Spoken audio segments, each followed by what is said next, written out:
Olá a todos, sejam bem-vindos para mais uma síntese de leitura. E hoje, a Isadora e eu iremos comentar sobre um artigo muito interessante que encontramos referente à questão da aprendizagem matemática e inclusão. O artigo se intitula Ensino de Matemática na Perspectiva da Inclusão Escolar, adaptando práticas pedagógicas para educandos com paralisia cerebral. As autoras são a Cleci Bertrand Watson e a Rosiclér Martins Brum. Oi, tudo bem? Meu nome é Isadora e, como o nome do artigo propriamente diz, a gente vai propor adaptações de práticas pedagógicas matemáticas para alunos com paralisia cerebral. Esse artigo, ele é focado na em uma turma de terceiro ano do ensino fundamental, então ele trabalha com educação bem básica e ele fala um pouco sobre o desafio no ensino, né? Que ensinar educandos com algum tipo de deficiência ou transtorno pode ser entendido como um processo muito desafiador. Ele abre margem para que os professores aprendam mais e estudem sobre alguns tipos de transtorno por conta da, da deficiência, da pessoa com deficiência ser definida por alguém que tem algum tipo de impedimento de longo prazo de natureza física, mental, intelectual ou sensorial. Então, para a gente incluir esses alunos, muitas vezes precisamos adaptar tipos diferentes de materiais, né? Porque se um aluno com algum tipo de deficiência física não consegue trabalhar com material manipulável, a gente tem que adaptar esse plano de aula para que o aluno possa ser incluído no ensino juntamente com o restante da turma, o restante dos alunos. A garantia da inclusão de educandos com deficiência no ensino, ela se deu a partir ali dos anos 90, que as pessoas começaram a olhar de forma diferente para essas pessoas com algum tipo de deficiência. E ela se deu principalmente a partir da criação da Lei de Diretrizes e Bases da Educação Nacional, em 1996, onde tomou como obrigatória a inclusão de educandos na escola regular. Então, o que a LDB fez? Disse que é obrigação do Estado oferecer um atendimento especializado para educandos com algum tipo de deficiência ou necessidade especial. Outro documento que auxiliou muito nessa parte da educação inclusiva foi o Plano Nacional de Educação Especial, de 2008, que foi fundamental para combater a segregação dentro das escolas, porque depois que a LDB foi implementada, muitas vezes esses alunos acabavam sendo segregados da sua turma. Então, assim, eles recebiam um atendimento especial, mas que não incluía eles na turma no geral, apenas tratava eles de uma forma diferente em um canto separado. A UPNE de 2008 veio para acabar com essa segregação e fazer realmente uma educação que incluísse a todos. Pode passar, Wanderson.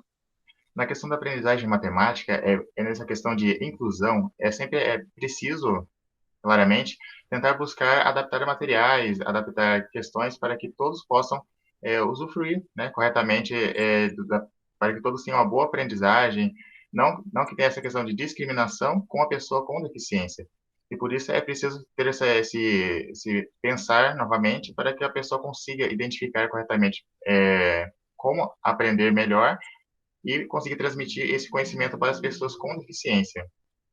E na questão de adaptação de materiais, é preciso ter práticas pedagógicas para trazer materiais, ou seja, materiais que fazem com que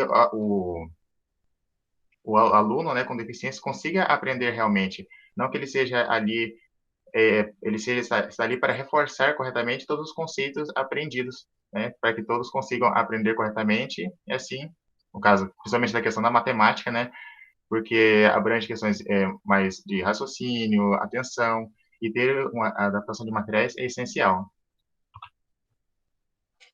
A paralisia cerebral, que é abordada especificamente nesse artigo, ela é especificada por uma variação de movimentos posturais regulados. Então, assim, o que é a paralisia cerebral? É uma lesão neural, né, uma lesão neurológica, que pode atingir a parte motora, pode atingir a parte cognitiva, a parte sensorial daquela criança.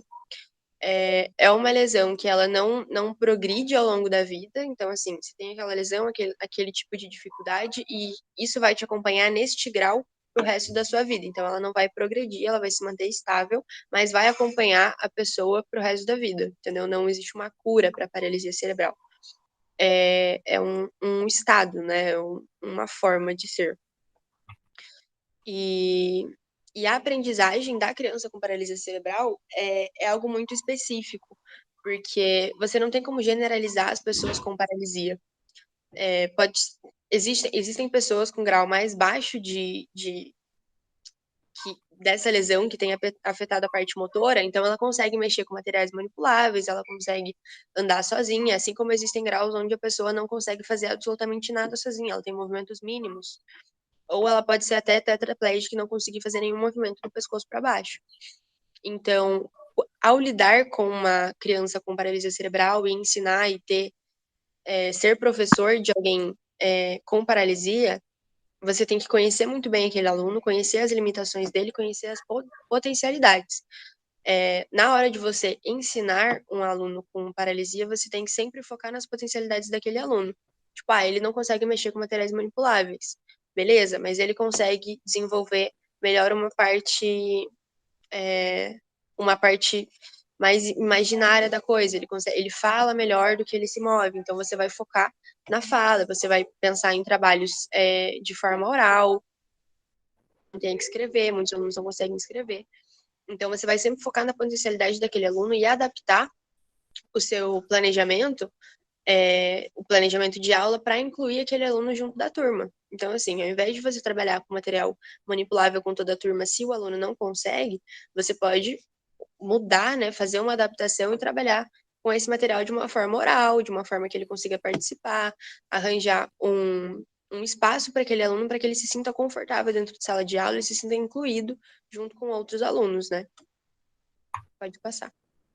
E a matemática, hoje em dia, né, de certa forma, ela está presente a todo momento, não é? Mas nem sempre, quando se tem uma boa aprendizagem, principalmente na base inicial, a pessoa pode enfrentar certas dificuldades. Quando uma criança, às vezes, não aprende corretamente o ensino, na base inicial, ela pode ter dificuldade. Então, é necessário, principalmente nessa base inicial, conseguir fazer com que a criança realmente aprenda a questão da matemática e seus conceitos em si. E no caso do artigo, eles buscaram adaptar alguns conteúdos, principalmente para o terceiro ano do ensino fundamental, três conteúdos bem utilizados constantemente: a questão da multiplicação, das frações e as medidas de grandeza. O primeiro material que eles adaptaram foi uma tabuada na tábua, né? Onde constava o professor pode utilizar a questão de EVA para conseguir elaborar essa tabuada, onde cada palitinho pode ser utilizado como uma forma de verificar a multiplicação em si. Por exemplo, lá em cima, 1 vezes 2 tem uma caixinha com dois palitinhos, ou seja, existem dois palitos ali. 2 vezes 2 tem duas caixinhas, cada caixinha tem dois palitinhos, ou seja, 4. A criança já vai identificar ali, então se eu relacionar a questão das caixinhas com os palitinhos, eu vou ter o meu resultado em si. A segundo material que eles adaptaram foi a construção de discos, para a questão das frações. Por exemplo, você vai pegar pode ser um isopor, EVA também, vai utilizar círculos, vai fracionar eles e vai demonstrar que as frações, as crianças, para que eles consigam compreender corretamente sobre essas questões em si. E assim a criança vai conseguir compreender corretamente a questão da divisão, da igualdade. Então, no primeiro caso, se pega ali um círculo e divide em dois, ou seja, você tem uma metade, ou seja, uma parte é proporcional à outra em si. E também tem a construção de réguas, questão de grandeza. A criança pode, às vezes, pega uma régua normal, não consegue identificar corretamente, ver centímetros. Aí, o que o professor vai tentar adaptar? Fazer uma régua maior para que consiga identificar corretamente os centímetros, milímetros, identificar como fazer uma medição, que vai ser utilizado muito na questão de proporção e grandezas, e entre outros. E bom, nesse caso foi concluído que existe muito pouco material voltado para as questões de ensino e aprendizagem para pessoas com paralisia cerebral. E por isso é necessário adaptar alguns conceitos para que as crianças consigam compreender corretamente essa questão, principalmente voltada ao ensino da matemática, pois nesse caso exige muita resolução de cálculos, capacidade de abstração, e por isso é essencial que a criança consiga compreender, principalmente em anos iniciais, para que ele não tenha desafios futuros, não é? E uma breve reflexão, né, de Paulo Freire. O educador se eterniza em cada ser que educa. Se um professor ele busca se dedicar ao máximo ao seu aluno, principalmente na questão da educação inclusiva, aquele aluno ele vai se sentir incluído certamente, porque ele vai identificar que o professor está ali para ajudar, ele está ali para orientá-lo em todos os casos. Ele vai conseguir fazer com que aquele educando consiga realmente aprender.